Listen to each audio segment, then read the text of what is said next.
One of your first responsibilities as a new member is to recognize hazing actions.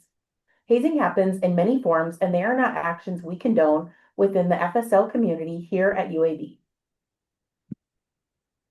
What activities do you believe or know to be hazing? Pause for a minute to think about what you believe the answer to this is.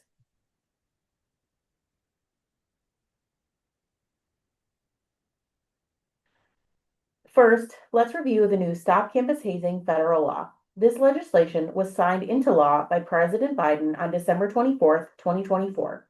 To help you better understand the laws and policies, we pulled out the most important pieces on each slide for you.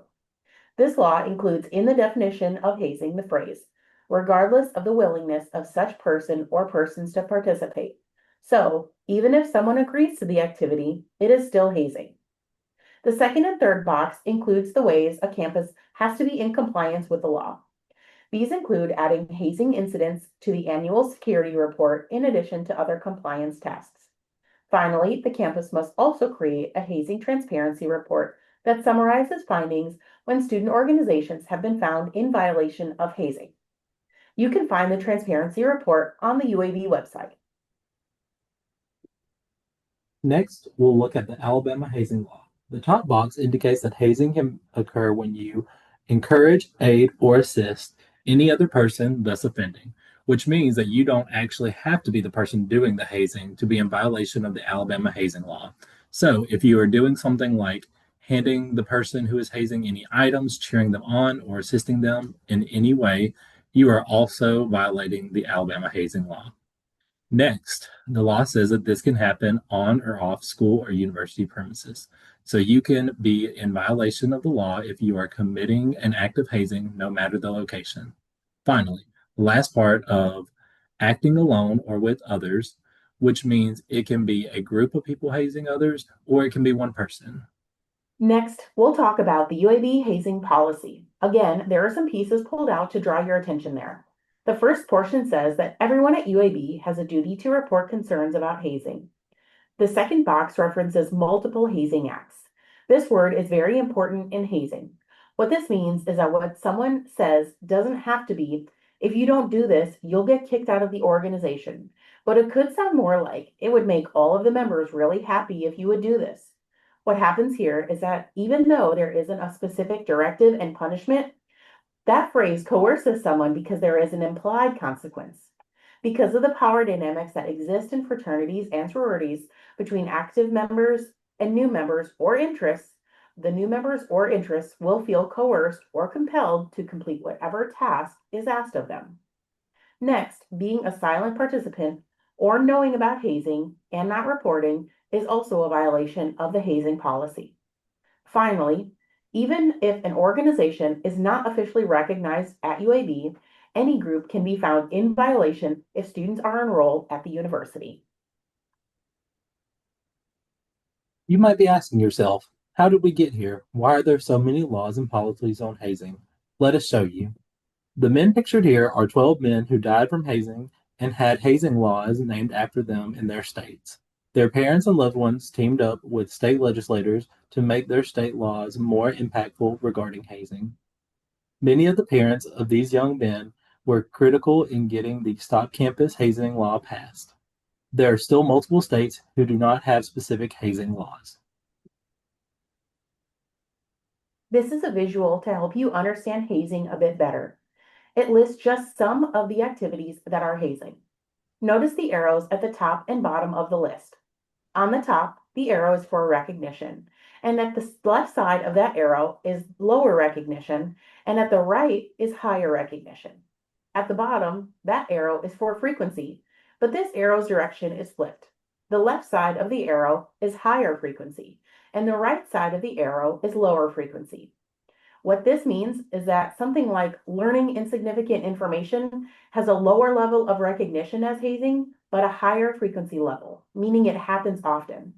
On the flip side, beating, paddling, and assault has a higher level of recognition of hazing, but at a lower level. You might have identified earlier that you recognize activities such as beating, paddling, and assault as hazing, but maybe not something like learning insignificant information.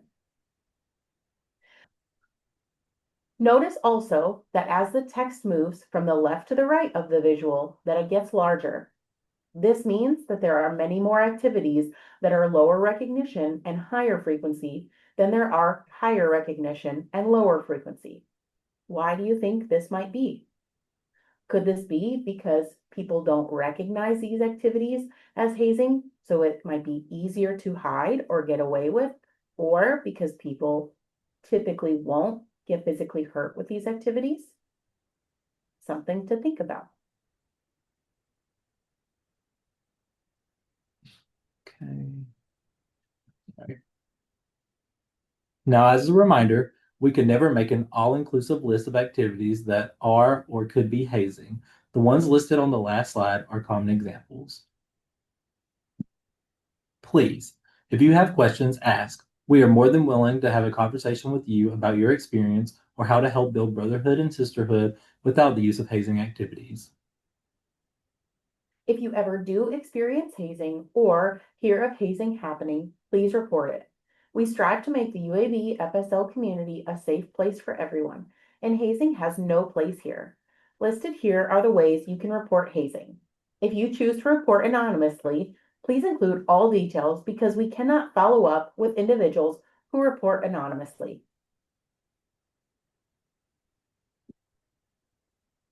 Let's now talk about who is required to report hazing.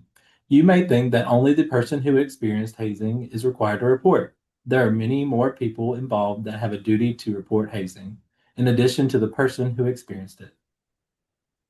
The person who committed the hazing, the person who knew about it beforehand but didn't stop it, the person who heard about it after the fact, the person who observed the hazing, regardless of whether or not they participated. If you're wondering if some of the things you may experience could be considered hazing, we want you to ask yourself some of these questions to help you determine the answer. Am I doing anything illegal? Am I being asked to keep these activities a secret? Would we get in trouble if a UAB administrator walked past and saw us? Does my participation in this activity violate my values or those of this organization? Would I feel comfortable participating in this activity if my parents were watching? Are we humiliating anyone with this activity? Is this causing emotional or physical distress to myself or others? If a video of this activity were shared on social media or the news, would we get in trouble or feel terrible about it? If the answer to any of these questions is yes, please rethink the activity you are doing or your participation in the activity. Finally, we also want to make you aware of the consequences of false reporting. On this slide are both the UAB Student Code of Conduct Policy and the Alabama State Law. As you see in the pulled out sections, if your intent is to deceive or mislead, or you knowingly make a false report, that you can be found in violation of UAB's policies and Alabama law. Making a false report is not funny, and reports should be only made with factual information. You might be wondering, why are they talking about hazing so much? I've been promised it won't happen to me. Or, even if it does happen, I'm strong enough to get through it. Here is the long list of people who have died directly or indirectly from hazing situations in the last 25 years. There are 111 names on this list. The key at the bottom tells you how they were associated with the hazing activity. What do you notice about this list?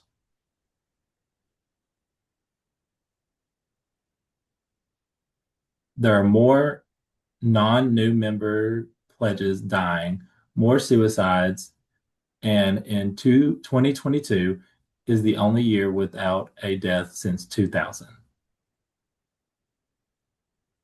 How did these observations make you feel?